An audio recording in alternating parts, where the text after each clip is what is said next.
For question number 2 on the review, again, it's a great setup for the quadratic formula right off the bat. We've got an x squared term, we've got an x term, and one side of the equation is equal to 0. So go back, make sure you have the quadratic formula somewhere at your fingertips to refer to. And in this case, my a is going to be equal to 2, my b is going to be equal to a -4, and my c is going to be equal to 7. So with that, I just plug the numbers in, and let's see what solutions fall out.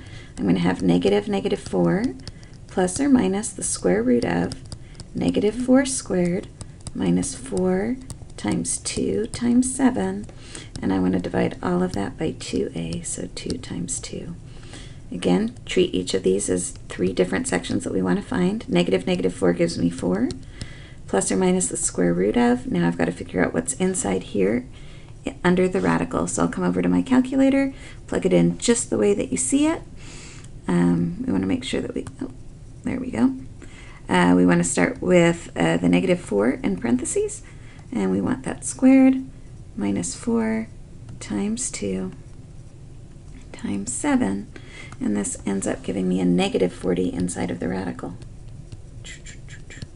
And we want to divide that by the 2 times 2, which is 4 on the bottom. All right, in this case, we want to then go ahead and simplify and reduce this as much as we can. The first thing that should throw up some red flags is the fact that we have a negative inside of the radical. That means that my solution to this is going to be an imaginary solution, and we can take care of that negative by writing it as an I out in front. So that'll take care of the imaginary portion of this complex solution.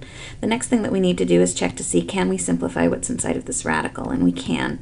Again, there's a pair of 2's hidden in there, and we can think of this as the square root of 4 times the square root of 10.